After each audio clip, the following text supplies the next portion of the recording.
Welcome to my views and news, some news stories for you. Firstly, Jigjiga airport of the Somali region of Ethiopia, where in a shootout, a member of parliament, regional member of parliament has been killed and some others have been wounded. Secondly, in some previous videos, we talked about Demeke Mekonnen, head of Ethiopian government's committee of negotiators, that he was still in Addis Ababa and he did not travel to South Africa to attend the talks. Where is he now? We have an update for you. And thirdly, viewers, Ethiopian National Defense Force today released a message. The message is for Tigray fighters. It seems to be a warning and a claim as well by Ethiopian National Defense Force. What is ENDF claiming? And what does ENDF want from Tigray fighters and from locals who are in the areas which are under the control of Ethiopian federal government? Firstly, your Somali region of Ethiopia, Jigjiga airport, where a member of parliament has been killed. She was shot dead. Her name is Jaweria Subcis. She is member of parliament of the Somali region of Ethiopia. Somali region's parliament member. What happened there?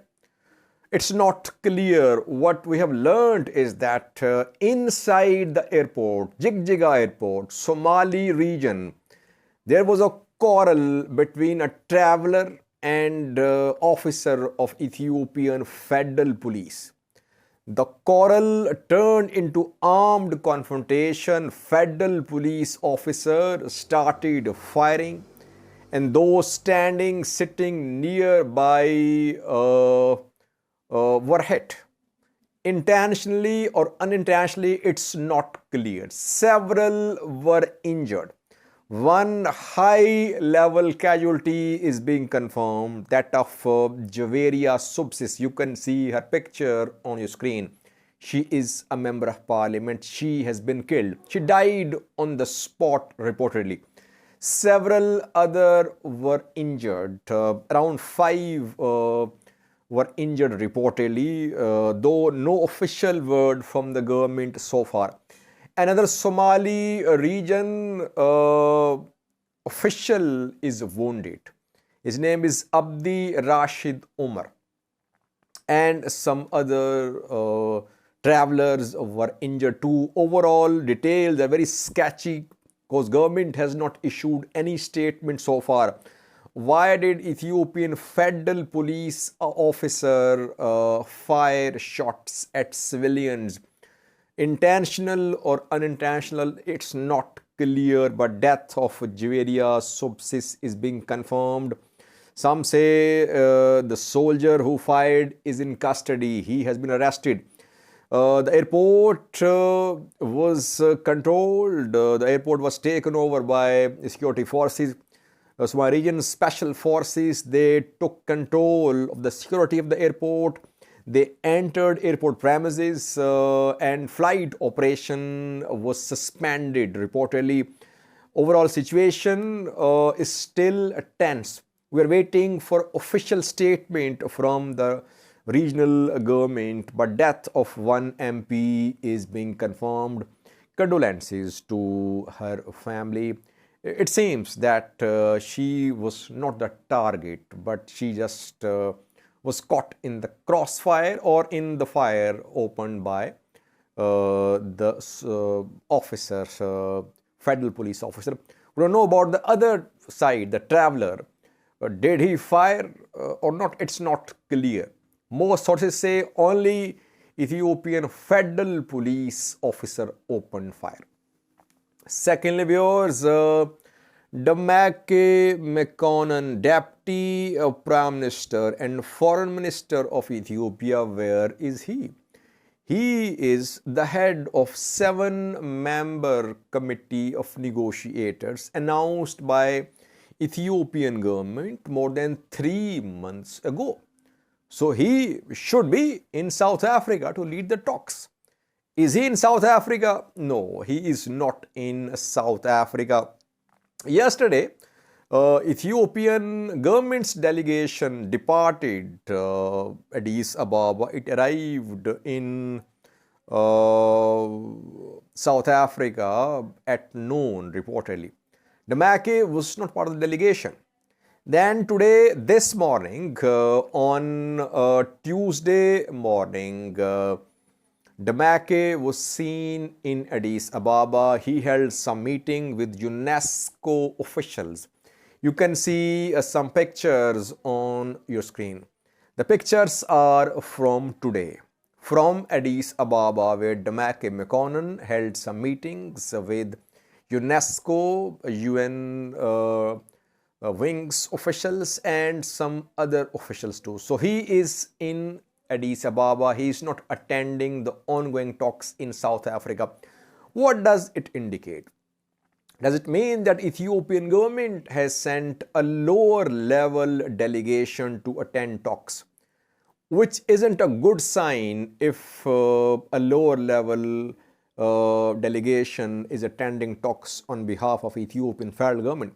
It means government wants to prolong these talks. The delegation will hold talks, then it will return to Addis Ababa because it's not a high power delegation. Tigray's delegation is fully empowered delegation. Getachew Sadkan can make decisions on their own in South Africa. Since Demeke is not in South Africa, it means that Ethiopian delegation cannot make any big decisions there. Decisions will be made after delegation will return to Addis Ababa. So it means that we are not, it means no breakthrough is expected in coming hours or days. Perhaps Ethiopian delegation will attend talks, then it will say that it wants to consult top leadership. It will return to Addis Ababa. That is how talks will be prolonged. Thirdly, viewers, National Defense Force, Ethiopian National Defense Force, ENDF today made some claims and issued a warning for Tigray fighters.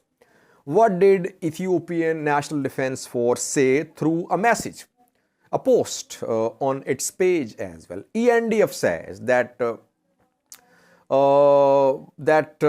junta, they use the word junta for Tigray fighters, that Tigray fighters are dispersed. They are on the run. They are surrendering. On all fronts, they are either surrendering or they are on the run, and they're confused about what to do.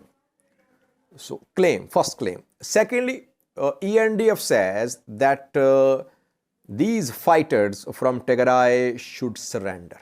If they surrender, they will be protected. They'll be taken care of. Their lives will be protected.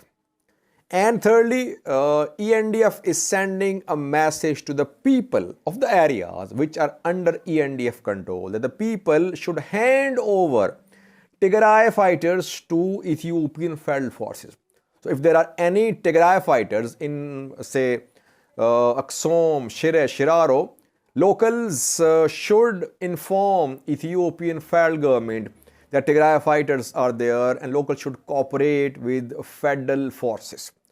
It is a warning and a message for both Tigray fighters and the people of Tigray. The people of Tigray should support ENDF. By the way, if people of Tigray, civilians, start supporting ENDF, if they start giving information to ENDF about whereabouts of Tigray fighters, who will protect them from attacks by Tigray fighters?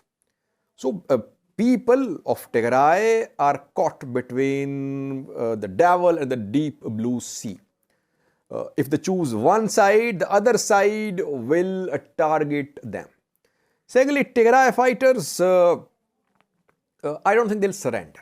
My assessment is that majority of Tigray fighters will not surrender. Why?